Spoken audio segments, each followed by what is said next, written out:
Hi all, welcome back to Voice of Nadus. കഴിഞ്ഞ കുറച്ച് ദിവസങ്ങളിലായി നമ്മൾ കണ്ടും കേട്ടും കൊണ്ടിരിക്കുന്ന വാർത്തകൾ അത്ര നല്ല കാര്യങ്ങളല്ല. ഞാൻ എന്താ ഉദ്ദേശിച്ചെന്നുള്ളത് നിങ്ങൾക്ക് മനസ്സിലായിട്ടുണ്ടാവും. വയനാടത്തെ കാര്യം തന്നെയാണ്. എൻ്റെ ഈ വീഡിയോ കണ്ടുകൊണ്ടിരിക്കുന്ന നിങ്ങളിൽ പലരും ഇതിനോടൊപ്പം തന്നെ നിങ്ങളാൽ കഴിയുന്ന രീതിയിൽ സഹായിച്ച വ്യക്തികളായിരിക്കും. അതുപോലെ തന്നെ ആത്മാർത്ഥമായി സഹായിക്കണം എന്ന ആഗ്രഹത്തോടെ അതിന് കഴിയാതെ പോയിട്ടുള്ള വ്യക്തികളുണ്ടാവും. ഇതുപോലെ തന്നെ നമ്മളുടെ എല്ലാവരുടെ ലൈഫിലും ഒരു സിറ്റുവേഷൻ വന്നിട്ടുണ്ടാവും. നമ്മൾക്ക് ആ ഒരു പെർട്ടിക്കുലർ കാര്യം ചെയ്യണം എന്നുണ്ട്, പക്ഷേ അതിന് കഴിയുന്നില്ല. നമ്മൾ സ്റ്റക്കായി പോകാന്ന് പറയില്ല. നമ്മുടെ ലൈഫിൽ സംഭവിച്ചിട്ടുണ്ടാവും. ചില സാഹചര്യങ്ങൾ കൊണ്ടോ ചില കാരണങ്ങൾ കൊണ്ടോ നമുക്ക് കാര്യം ചെയ്യാൻ കഴിയാതെ പോകുന്ന ഒരു സിറ്റുവേഷൻ. അത്തരം ഒരു സിറ്റുവേഷൻ എൻ്റെ ലൈഫിൽ സംഭവിച്ചിട്ടുണ്ട്.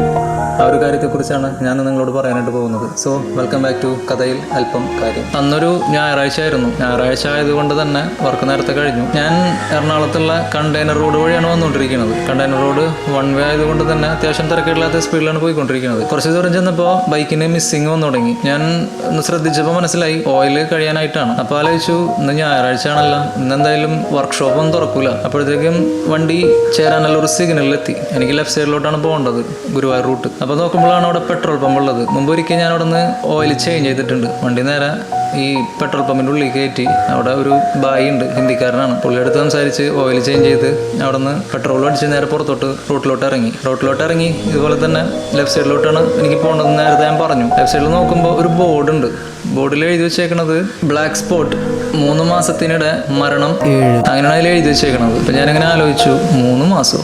ഞാൻ കഴിഞ്ഞ 6 വർഷമായിട്ട് ഈ വഴിയാണ് വന്നുകൊണ്ടിരിക്കുന്നത്.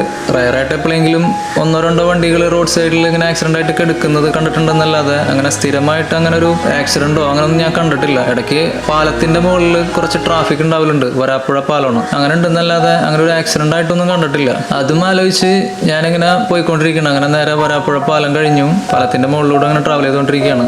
പാലം പകുതി എത്തിയപ്പോൾ പെട്ടെന്ന് ട്രാഫിക്. ഒബ്വിയസ്ലി അപ്പോൾ ഞാൻ ചിന്തിക്കുന്നത്, എനിക്കറിയാവുന്നതാണ് ഈ കാര്യം. വരാപ്പുഴ പാലം കഴിഞ്ഞ് കഴിഞ്ഞാൽ പിന്നെ ഒരു ചെറിയൊരു ജംഗ്ഷനാണ് വരുന്നത്. അപ്പോൾ അവിടെ നിന്ന് അങ്ങോട്ടും ഇങ്ങോട്ടും വണ്ടികൾ ഒരു കൂട്ടത്തിരക്കുകൾ ഉണ്ടാവലുണ്ട്. പക്ഷേ അപ്പോഴും മനസ്സിലുണ്ട്, ഞായറാഴ്ച ആണല്ലോ, ഇന്ന് മുടക്ക് ദിവസമാണ്, തിരക്ക് വരാൻ ചാൻസ് കുറവാണ്. അങ്ങനെയും ചിന്തിക്കുന്നുണ്ട്. ഞാൻ കുറച്ച് ദൂരം മുമ്പിലോട്ട് പോയി. അതും പോകുന്നത് 5-10 ആ ഒരു സ്പീഡിലാണ് പോകുന്നത്. തൊട്ട് ഫ്രണ്ടിലായിട്ട് KSRTC, ഒരു നീല വെള്ള കളറുള്ള KSRTC ഇല്ലേ, ആ ഒരു KSRTC ബസ്സാണ് എൻ്റെ തൊട്ട് ഫ്രണ്ടിലുള്ളത്. അപ്പോൾ അതുകൊണ്ട് തന്നെ എനിക്ക് ഓപ്പോസിറ്റിൽ നിന്ന് വരുന്ന വണ്ടികളെ എനിക്ക് അങ്ങനെ പെട്ടെന്ന് കാണില്ല. കാരണം വൺ സൈഡ് മാത്രമാണ് ബ്ലോക്ക് ആയിട്ട് നിൽക്കുന്നത്, ഓപ്പോസിറ്റ് വണ്ടികളൊന്നും വരുന്നില്ല. അങ്ങനെ ഇങ്ങനെ അനങ്ങി ഇങ്ങനെ പോയി. നേരെ വരാപ്പുഴ പാലം കടക്കുന്ന വഴിക്ക് തന്നെ ഒരു ടോറസ് ലോറി ഇല്ലേ, അതിങ്ങനെ നിർത്തിയിട്ടിരിക്കുന്നുണ്ട്. അങ്ങനെ നേരെ കുറച്ച് ദൂരം മുമ്പോട്ട് പോയി. എൻ്റെ റൈറ്റ് സൈഡിലായിട്ടാണ് ഈ ടോറസ് വണ്ടി ഇപ്പോൾ ഉള്ളത്. തൊട്ട് ഫ്രണ്ടിലായിട്ട് KSRTC ബസ്സാണ്. അപ്പോൾ അതുകൊണ്ട് തന്നെ എനിക്ക് ഓപ്പോസിറ്റ് 2 വണ്ടികൾ, വലിയ വണ്ടികളുള്ളതുകൊണ്ട് എനിക്ക് ഓപ്പോസിറ്റ് കാണുന്നില്ല. റൈറ്റ് സൈഡിൽ എൻ്റെ ഈ തൊട്ടടുത്ത് ഈ ലോറി എത്തിയപ്പോൾ ഞാൻ താഴത്തോട്ട് നോക്കുമ്പോൾ കാണുന്നത് ഒരു ബ്ലാക്ക് കളർ ഹെൽമെറ്റ്. നേരെ ഫ്രണ്ട് ടയറിൻ്റെ 2 ടയർ ഉണ്ടല്ലോ, അതിൻ്റെ അടിഭാഗത്തായിട്ട്. കുറച്ച് ദൂരം കൂടി മുമ്പോട്ട് പോയപ്പോൾ ഈ ലോറിയുടെ നടുഭാഗത്തായിട്ട് 2ാമത്തെ ഒരു ഹെൽമെറ്റ്, അതും സെയിം ബ്ലാക്ക് കളറാണ്. എന്തോ ആക്സിഡൻ്റ് ആണെന്നുള്ളത് മനസ്സിലായി. അപ്പോഴും നമ്മളായാലും ഒരുപാട് ആക്സിഡൻറ്റുകൾ കണ്ടിട്ടുണ്ട്. ഞാനായിക്കോട്ടെ നിങ്ങളായിക്കോട്ടെ, നമ്മളിൽ പലർക്കും ആക്സിഡൻറ്റിൽ പല അപകടങ്ങൾ സംഭവിച്ചിട്ടുണ്ടാവും. അപ്പോൾ നോർമലി ടൗണിൽ കാണലുണ്ട്, പക്ഷെ ആ ഒരു പെർട്ടിക്കുലർ ഏരിയയിൽ ഞാൻ അങ്ങനെ കണ്ടിട്ടില്ല. നേരെ മുമ്പിലോട്ട് പോയി. എൻ്റെ ഈ റൈറ്റ് സൈഡിലുള്ള ഈ ലോറി അത് അവസാനിക്കലും എനിക്ക് ബാക്ക് സൈഡ് ക്ലിയർ ആയിട്ട് ഇപ്പോൾ കാണാം. നോക്കുമ്പോൾ ഒരു 10 അടി മാറി റൈറ്റ് സൈഡിൽ ഒരു ബൈക്ക് കിടപ്പുണ്ട്. ഒരു പാഷൻ പ്രോ ബൈക്കാണ്, ഒരു ചുവന്ന കളറിൽ. താഴെ ഒരു പയ്യനെ ഒരാൾ നിന്ന് എണീപ്പിക്കാൻ വേണ്ടി നോക്കുന്നുണ്ട്. ഈ പയ്യനാണെങ്കിൽ അത്യാവശ്യം ഇഞ്ചേർഡ് ആണ്. അവനെ കാണുമ്പോൾ അറിയാം അവന് ബോധമില്ല, മുറിവുകളുണ്ട്, എണീക്കാൻ പറ്റാണ്ടാണ് നിൽക്കുന്നത്. അത്യാവശ്യം നല്ല പരിക്കുണ്ട് അവന്. അപ്പോഴും എൻ്റെ ഫ്രണ്ടിൽ ഈ ബസ് ഉള്ളതുകൊണ്ട് തന്നെ എനിക്ക് ക്ലിയർ അല്ല. ഈ ബസ്സിന് മാറുന്നതിനനുസരിച്ചിട്ടാണ് എനിക്കിത് കാണാൻ പറ്റണത്. കുറച്ച് ദൂരം മുമ്പോട്ട് പോകുമ്പോഴാണ് ഒരു 20 അടി മാറി ഒരു പയ്യനിങ്ങനെ റോട്ടിലേക്ക് എടുക്കുന്നുണ്ട്. ഒരു 25 വയസ്സ് പ്രായം തോന്നിക്കും. ഞാനിപ്പോൾ ഈ പറയാൻ പോകുന്ന കാര്യം എനിക്ക് പറയാൻ പാടുണ്ടോയെന്ന് അറിയില്ല. എന്നിരുന്നാൽ കൂടെ ആ ഒരു വിഷ്വൽ നിങ്ങൾക്ക് കറക്റ്റ് മനസ്സിലാൻ വേണ്ടിയിട്ടാണ് പറയുന്നത്. വിത്ത് ഓൾ റെസ്പെക്ട്, ഒരു മൃതദേഹത്തിന് കൊടുക്കേണ്ട സകല മര്യാദയോടും കൂടി കൊണ്ട് പറയുകയാണ്.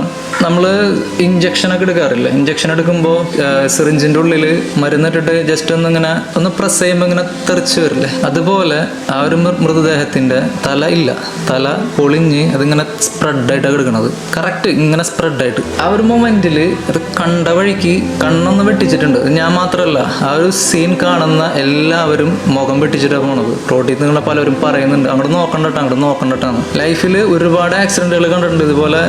തുടക്കത്തിൽ ആ പയ്യനെ എണീക്കാൻ പറ്റാതെ അവിടെ കിടക്കുമ്പോഴും നമുക്ക് കാണുമ്പോൾ ഒരു ഫീൽ ഉണ്ട്, ഓ ആക്സിഡന്റ് ആയല്ലോ, അങ്ങനത്തെ ഒരു ഫീൽ ഉണ്ട്. പക്ഷെ നമ്മൾ വല്ലാണ്ട് ഹോണ്ട് ചെയ്യണില്ല. കാര്യം ഇതിനു മുമ്പും ഇതുപോലെ പല സിറ്റുവേഷനിൽ കണ്ടിട്ടുണ്ട്. ഞാനും ഒരു 4-5 തവണ ബൈക്ക് മുന്ന് വീണിട്ടുണ്ട്. കാര്യം എൻ്റെ ഫീൽഡ് ഈ ഡെലിവറി ഫീൽഡ് ആയതുകൊണ്ട് തന്നെ ഒരു അത്യാവശ്യം നല്ല രീതിക്ക് തന്നെ എനിക്ക് പരിക്കുകൾ സംഭവിച്ചിട്ടുണ്ട്. അതുപോലെ തന്നെ പല ആക്സിഡന്റുകളിലും ഇങ്ങനെ മൂടിയിട്ടിട്ടൊക്കെ കണ്ടിട്ടുണ്ട്. പക്ഷെ ആദ്യമായിട്ടാണ് ഒരു ആക്സിഡന്റ് സംഭവിച്ച് ഒരു മിനിറ്റ് താഴെ ആയിട്ടുണ്ടാവുള്ളത്. കാരണം ബ്ലഡ് ക്ലോട്ടായി വരുന്നേ ഉള്ളൂ. ആ ഒരു സീനിൽ അട്ടിമുടി തരിക്കുക എന്ന് പറയില്ലേ, അത് കാണുന്ന എല്ലാവരും, ഞാൻ നേരത്തെ പറഞ്ഞു, അത് കാണുന്ന എല്ലാവരും അങ്ങോട്ട് നോക്കുന്നില്ല. ആർക്കും ഒന്നും ചെയ്യാൻ പറ്റുന്നില്ല, ആരും അങ്ങോട്ട് അടുക്കുന്നില്ല. ആ ഒരു സിറ്റുവേഷനിൽ ഒരു മരവിച്ച അവസ്ഥ, ഒരു എന്തോ തരിച്ചു കയറാന്ന് പറയില്ലേ, ആ ഒരു തരിപ്പ് കയറൽ ശരിക്കും വല്ലാണ്ട് ഫീൽ ചെയ്തിരുന്നു. പക്ഷെ എന്ത് ചെയ്യണം എന്നറിയില്ല. കാര്യം ചിന്ത പെട്ടെന്ന് നമ്മൾ ആ ഒരു റിയാലിറ്റിയിൽ നിന്ന് പെട്ടെന്ന് വേറൊരു വേൾഡിലോട്ട് പോകാന്നറിയില്ലേ. ഞാനിങ്ങനെ ബൈക്ക് ഓടിച്ച് തന്നെ മുമ്പോട്ട് പോകണത്. ബൈക്ക് ഓടിച്ച് മുമ്പോട്ട് പോകുമ്പോഴായാലും കണക്ഷൻ എൻ്റെ മൈൻഡിൻ്റെ, എൻ്റെ ചിന്താഗതി റിയൽ വേൾഡിലല്ല, ഞാൻ വേറെ കാര്യങ്ങൾ അങ്ങനെ ചിന്തിച്ചുകൊണ്ടിരിക്കുന്നത്. പെട്ടെന്ന് മൈൻഡിലോട്ട് ആദ്യം വന്ന ചിന്ത ഉമ്മാടെയാണ്. കാര്യം നമ്മളുടെ ഈ ഫാമിലി ഗ്രൂപ്പുകളിലൊക്കെ പലപ്പോഴും ചില അപകട മരണങ്ങളെ കുറിച്ചിട്ടുള്ള വാർത്തകളും വീഡിയോസൊക്കെ വരലുണ്ട്.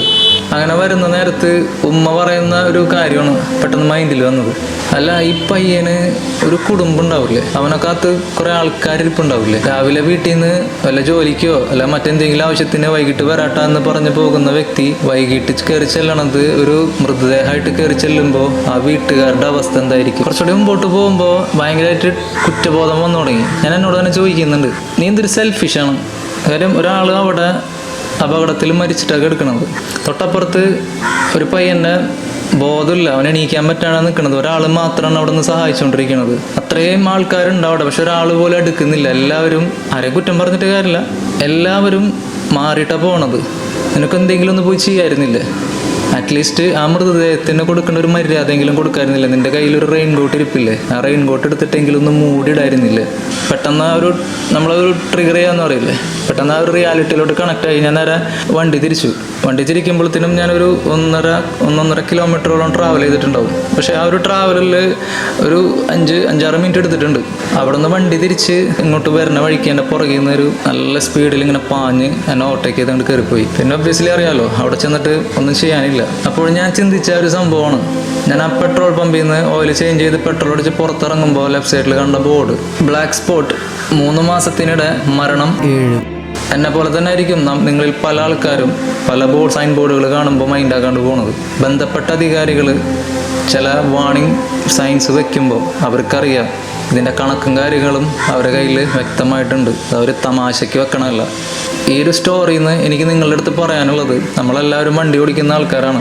വണ്ടി ഓടിക്കുമ്പോൾ ബന്ധപ്പെട്ട അധികാരികൾ ഇതുപോലെ വെക്കുന്ന സൈൻ ബോർഡുകൾ അറ്റ്ലീസ്റ്റ് ഒന്ന് ശ്രദ്ധിക്കുക, ഒന്ന് കെയർ ചെയ്യുക, അലക്ഷ്യമായിട്ട് വണ്ടി ഓടിക്കാതിരിക്കുക. ഈ ഒരു പെർട്ടിക്കുലർ സംഭവത്തിൽ ആരുടെ ഭാഗത്താണ് തെറ്റ്, ആരുടെ ഭാഗത്താണ് ശരിയെന്നൊന്നും എനിക്കറിയില്ല. പക്ഷേ സംഭവിക്കാനുള്ളത് സംഭവിച്ചു. പോയത് ആ പയ്യൻ്റെ കുടുംബത്തിന് പോയി. ഇത്തരം ആക്സിഡന്റ് പറ്റിക്കെടുക്കുന്ന സമയത്ത് പേടിച്ച് മാറി നിൽക്കുന്ന ആൾക്കാരുടെ ഇടയിൽ എവിടെ നിന്നൊക്കെ ഓടിയെത്തുന്ന ചില മനുഷ്യരുണ്ട്. അതൊരു പക്ഷെ ഒരു ഓട്ടോക്കാരൻ്റെ രൂപത്തിലായിരിക്കും, അല്ലാന്നുണ്ടെങ്കിൽ ഒരു ചുമടെടുക്കുന്ന യൂണിയൻകാരൻ്റെ രൂപത്തിലായിരിക്കും, അല്ലാന്നുണ്ടെങ്കിൽ ലോട്ടറി വിൽക്കുന്ന ചേട്ടൻ്റെ രൂപത്തിലായിരിക്കും. ആ ഒരു സിറ്റുവേഷൻ പോലീസ് വരുന്നതിന് മുമ്പ് വളരെ ഭംഗിയായിട്ട് ചെയ്തു തീർക്കുന്ന ആൾക്കാരായിരിക്കും. അവർ നേരെ വന്ന് അവിടെ കിടക്കുന്ന വ്യക്തി ഒരു സഹജീവി അല്ലെങ്കിൽ തന്നെ പോലെ ഒരു മനുഷ്യനാണ് എന്ന ഒരു പരിഗണന കൊടുത്ത് അവരെ എത്രയും പെട്ടെന്ന് ഹോസ്പിറ്റലിലേക്ക് എത്തിക്കുക എന്ന് പറഞ്ഞൊരു ദൗത്യം ചെയ്യണത്, അതിനെ എത്ര അഭിനന്ദിച്ചാലും മതിയാവില്ല. So hats off you all. അന്ന് ആദ്യമായിട്ടാണ് എനിക്കൊരു തിരിച്ചറിവ് ഉണ്ടാവുന്നത്. അത്രയും നാളെ ഞാൻ വിചാരിച്ചിരുന്നത് എനിക്ക് അത്യാവശ്യം ധൈര്യമൊക്കെ ഉണ്ടെന്നാണ്. പക്ഷെ ഒരു ചുക്കല്ല എന്നുള്ളത് അന്നാണ് മനസ്സിലാവുന്നത്. ധൈര്യവാനായ എന്നിൽ